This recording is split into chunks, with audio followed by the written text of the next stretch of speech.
Cosmo health viewers அனைவருக்கும் வணக்கம். நான் டாக்டர் நித்யா, சித்தா ஃபிசிஷியன். வாதம் தொடர்பான நோய்கள் நமக்கு நிறைய பேருக்கு இருக்குன்னு சொல்லலாம். பொதுவாக நம்ம சித்த மருத்துவத்தில் வாதம் 80 வகையான வாத நோய்களை பற்றி சொல்லியிருக்காங்க. அதில் ஒருத்தருக்கு ஒரு டைப்பாவது இருக்கும், இந்த காலகட்டத்தில் கண்டிப்பாக இருக்குது அப்படின்னு சொல்லலாம். இதில் முக்கியமாக வாதம் அப்படின்னா நம்ம உடலில் இருக்கக்கூடிய 3 முக்கியமான நம்ம உயிர் தாதுக்கள் அப்படின்னு சொல்கிறோம். வாதம், பித்தம், கபம். இந்த 3 தாதுக்கள் தான் நம்மளுடைய உடல் இயக்கத்தையும் உடல் ஆரோக்கியத்தையும் தீர்மானிக்குதுன்னு சொல்லலாம். அப்போது வாதம்னா என்ன, பித்தம்னா என்ன, கபம்னா என்ன? இப்போது வாதம் ஒரு உடலில் இருக்குன்னா அந்த உடலினருக்கு எந்த மாதிரியான ஒரு சிம்டம்ஸ் இருக்கும்? வாத உடல் எனக்கு இருக்குங்க அப்படின்னா எந்த மாதிரியான அறிகுறிகளை வச்சு நமக்கு வாதம் இருக்குது, வாதம் அதிகமானால் எந்த மாதிரியான நோய்கள் நமக்கு ஏற்படும்ன்றதை தெரிஞ்சுட்டு அதை சமநிலைப்படுத்துவதற்கு என்னென்ன வழிமுறைகள் இருக்குன்றதும் தெரிஞ்சுக்கலாம். பொதுவாக வாதம் அப்படின்னா வாயு அப்படின்னு நம்ம சொல்லலாம். இந்த வாதத்தையே தச வாயுக்கள் அப்படின்னா நம்ம உடலில் பிரித்து வச்சுருக்காங்க. அதாவது 10 வகையான வாயுக்களோட இயக்கம் தான் உடலோட ஆரோக்கியத்தையும் அன்றாடம் நம்ம உடலில் நடக்கக்கூடிய செயல்களையுமே தீர்மானிக்குது. இப்போ இந்த தச வாயுக்கள்லையும் ஏதாவது மாற்றம் ஏற்படும் பொழுது அந்த வாதம் அதிகரித்தா நம்ம உடலில் வாதம் சம்பந்தப்பட்ட நோய்கள் ஏற்படுது. வாதம் உடலில் அதிகரிச்சிருக்குன்னா எந்த மாதிரியான அறிகுறிகள் நமக்கு தெரியும்? வாத உடலினரோட இலக்கணம் என்ன, எந்த மாதிரி இருப்பாங்க? ஸோ இந்த சிம்டம்ஸ் இருந்தால் நம்ம எப்படி அந்த வாதத்தை குறைக்கிறது அப்படின்றத நம்ம தெரிஞ்சுக்கணும். அப்போ வாத உடலினர் அப்படின்னு சொல்லும்போது பொதுவாகவே உடல் பருமன் அதிகமாகிட்டே போகும் ஒரு சிலருக்கு. இல்லை அடுத்தது ஒரு ட்ரைனஸ் அதிகமாக தெரியும். ட்ரைனஸ் அப்படின்னா ஒரு வறண்ட ஒரு தன்மை ஸ்கின்லையாக இருக்கட்டும். முக்கியமாக இந்த ட்ரைனஸ் எப்படி இருக்குன்னா உடல் உள்ளுறுப்புகள் இன்டர்னல் ஆர்கன்ஸ்லையுமே நமக்கு ஒரு ட்ரைனஸ் தெரியும். இப்போ சில பெண்கள் எல்லாம் சொல்லி நம்ம கேள்விப்பட்டிருப்போம், எனக்கு யூரின் போகக்கூடிய இடத்துலையோ இல்லை வெஜனாலேயோ எனக்கு ட்ரைனஸ் தெரியுது, வாய் அடிக்கடி உலர்ந்து போகுது அப்படின்னு சொல்லுவாங்க. கண்களுமே ஒரு ட்ரைனஸ் ஏற்படுது, ரெட்னஸ் ஆகுது, ரொம்ப வறண்ட மாதிரியான ஒரு சருமம் இருக்குது, கால் பாதங்கள் உள்ளங்கை எல்லாமே வறண்டு போய் ஒரு வெடிப்பு ஏற்படுது அப்படின்னு சொல்லுவாங்க. வாதம் அதிகமானால் இது எல்லாம் ஏற்படும். இதுலேயும் முக்கியமாக பார்த்தோம்னா வாதம் நம்ம உடலில் மூட்டுக்களில் தான் அதிகமான பாதிப்பு ஏற்படும். ஒரு சிலருக்கு சைனோவியல் ஃப்ளூயிட் குறையுது இல்லைங்களா, நம்மளுடைய ஜாயின்ஸ்க்கு இடையில இருக்கக்கூடிய ஃப்ளூயிட், இதுதான் ஜாயின்ஸோட நம்மளுடைய மூமெண்ட்க்கு இதுதான் காரணம் அப்படின்னு சொல்லலாம். அப்போ சைனோவியல் ஃப்ளூயிட் நிறைய பேருக்கு ட்ரை ஆகுது. அப்போ ட்ரை ஆகும்போது தான் உடலில் என்ன ஆகுதுன்னா நமக்கு வாதம் அதிகரிக்கிறது அப்படின்னு நம்ம தெரிஞ்சுக்கலாம். சைனோவியல் ஃப்ளூயிட் குறையும் போது சிலர் அது ஆர்டிஃபிஷியலாக இன்ஜெக்ட் பண்ணுவாங்க. சைனோவியல் ஃப்ளூயிட் குறைய எலும்புகளுக்கு இடையில் ஒரு தேய்மானம் ஏற்பட்டு நமக்கு வலி அதிகமாகும். அப்போ பொதுவாகவே ஆர்த்தோ ரிலேட்டட் ப்ராப்ளம்ஸ், அதாவது நம்ம உடலில் ஏற்படக்கூடிய மூட்டுக்கள் தொடர்பான பிரச்சனைகள் எல்லாமே வாதம் அதிகரிக்கிறதுனால ஏற்படக்கூடியது தான்.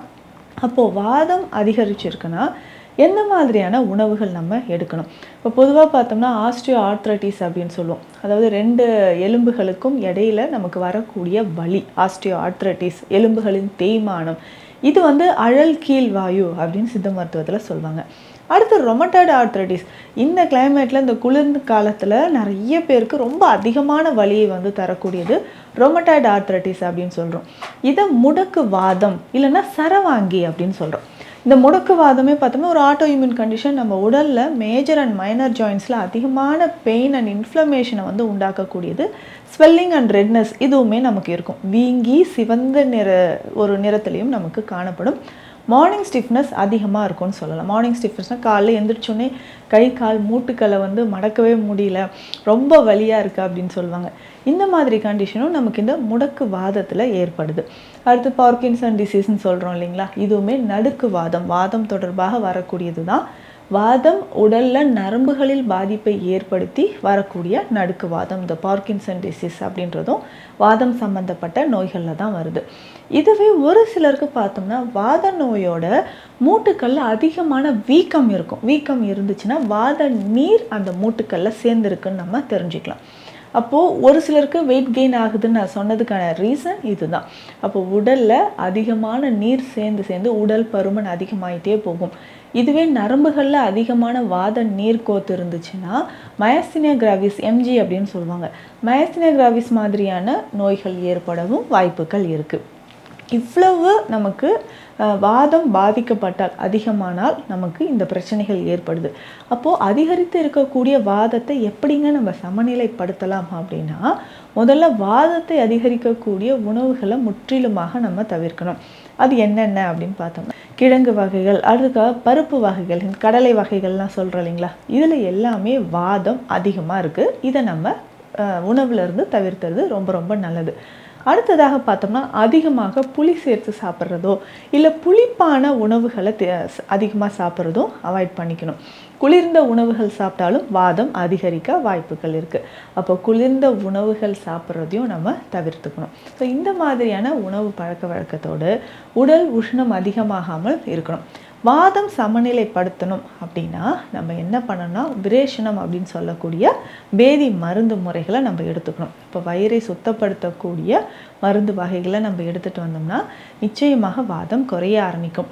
வாதம் சொல்லும் போதே நான் வறண்ட தன்மை இருக்குன்னு சொல்லிட்டேன். அப்போது குடல் பகுதியிலும் ஒரு வறண்ட தன்மை ஏற்பட்டுச்சுன்னா நிறைய பேருக்கு கான்ஸ்டிபேஷன் இஷ்யூஸ் ஏற்படுது, மலச்சிக்கல் தொந்தரவு இருக்கும். அப்போ அதை நம்ம ஃபஸ்ட்டு சரி செய்யணும்னா, இப்போ வேதி மருந்துகள் கொடுத்து இல்லை மலமிளக்கி லாக்ஸேட்டிவ்ஸ் இந்த மருந்துகளை கொடுத்து வாதத்தை சமநிலைப்படுத்தலாம். இதுக்கு பேசிக்காக கடுக்காய் பொடியோ இல்லை திரிஃப்லா சூரணம், நிலவாரை சூரணம், இந்த மாதிரி 3 மருந்துகளில் ஏதாவது ஒன்று செலக்ட் பண்ணி நம்ம சாப்பிட்டுக்கலாம். பொதுவாகவே நிலவாரை சூரணம் சாப்பிடும்போது சர்க்கரை நோயாளிகளாக இருந்தால் நமக்கு பிளட் சுகர் லெவலும் குறைய ஆரம்பிக்கும். ஸோ தினமும் இரவு ஒரு 4 to 5 கிராம் நிலவாரை சூரணம் ஹாட் வாட்டரில் நைட்டு நம்ம சாப்பிட்டுட்டு வந்தோம்னா மலச்சிக்கல் தொந்தரவு குறையிறது மட்டும் இல்லாமல் வாதம் சம்பந்தப்பட்ட நோய்களும் குறைய ஆரம்பிக்கும். அடுத்ததாக இந்த வாதம் அதிகமாக இருக்கும்போது இதை குறைக்கணும் அப்படின்னா நான் சொல்கிற இந்த சூரணத்தை சாப்பிடலாம். முக்கியமாக பூனைக்காளி விதை. இந்த பூனைக்காளி விதைன்னு சொல்லக்கூடியது இந்த பார்க்கின்சன்ஸ் டிசீஸ் அப்படின்னு சொல்லக்கூடிய நடுக்குவாதத்தினால் பாதிக்கப்பட்ட நிறைய பேர் இதை பற்றி கேள்விப்பட்டிருப்பீங்க. இதில் இருக்கக்கூடிய முக்கியமான கால்சியம் வந்து பார்த்தோம்னா நம்ம ஜாயின்ஸ்க்கு, போன்ஸ்க்கு எல்லாமே ரொம்ப ரொம்ப முக்கியமான ஒரு நுண்சத்து அப்படின்னு சொல்லலாம். பூனைக்காளி விதை பொடி இதில் சூரணம் அப்படின்னு சொல்கிறது இதனோட சில மூலிகைகள் சேர்த்து செய்யக்கூடியது தான்.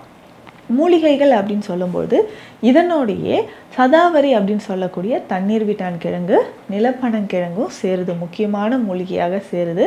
இதனோட பார்த்தோம்னா மரமஞ்சள், அதிமதுரம், கோஷ்டம், அக்ரஹாரம், ஜாதிபத்திரி, லவங்கப்பத்திரி, திப்பிலி மூலம் இந்த மாதிரியான மூலிகைகள் சேருது. இது எல்லாமே சேர்த்து தான் பூனைக்காளி சூரணம் அப்படின்ற ஒரு மெடிசன் சித்த மருத்துவத்தில் இருக்குது. இந்த மெடிசன் எதுக்குன்னா, இந்த மருந்து, இந்த சூரண வகையை நம்ம எப்படி பயன்படுத்த போகிறோம் அப்படின்னு பார்த்தோம்னா, நம்ம வந்து ஒரு 1/2 ஸ்பூன் அளவுக்கு 5 கிராம் 4 கிராம் அளவுக்கு எடுத்து பாலில் கலந்து ஒரு நாளைக்கு 2 வேளை குடிக்கணும். ஸோ இந்த மாதிரி தொடர்ந்து நம்ம குடிச்சிட்டு வரும்பொழுது நடுக்குவாதம் மட்டும் இல்லை, வாதம் தொடர்பான நோய்களும் குணமாகும். இதே மாதிரி நமக்கு ஆஸ்டியோஆர்த்ரைட்டிஸ் இருக்குது, நிறைய பேருக்கு செர்விக்கல் ஸ்பாண்டிலோசிஸ் இருக்குன்னு சொல்லுவாங்க, கழுத்து வலி, இடுப்பு வலி, இது எல்லாமே லம்பார் ஸ்பாண்டிலோசிஸ், செர்விக்கல் ஸ்பாண்டிலோசிஸ், இது எல்லாமே வாதம் அதிகரிக்கிறதுனால வரக்கூடிய பிரச்சனைகள் தான். இதற்குமே அடிப்படையில் நான் சொன்ன இந்த பூனைக்காளி சூரணத்தை பயன்படுத்தலாம். இல்லை எளிமையாக நம்ம வீடுகளில் இருந்துட்டு இந்த வாதத்தை எப்படி குறைக்கலாம், வாதத்தின் தொடர்பாக வலிகள் இருந்ததுன்னா இதை எப்படி நம்ம கொஞ்சம் கொஞ்சமாக மேனேஜ் பண்ணலாம் அப்படின்னு பார்த்தோம்னா, கிராம்பு வந்து ஒரு டெய்லி ஒரு 3 கிராம்பு அளவுக்கு எடுத்து டெய்லி காலையில் நம்ம டீ மாதிரி குடிக்கலாம்.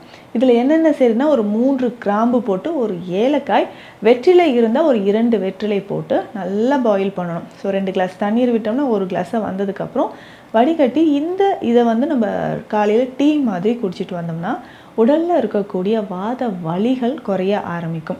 இதை தாண்டி வலிகள் இருந்ததுன்னா அதற்கேற்ற மாதிரி சிகிச்சை முறைகளோடு வாரம் 1 முறை எண்ணெய் குளியல் நிச்சயமாக எடுத்துகிட்டு வந்தோம்னா நம்ம உடலில் வாதம் தொடர்பாக இருக்கக்கூடிய வலிகள் குறைய ஆரம்பிக்கும். ஸோ இந்த பதிவு உங்களுக்கு பயனுள்ளதாக இருக்கும்னு நினைக்கிறேன். மீண்டும் அடுத்த பதிவில் சந்திக்கலாம். நன்றி.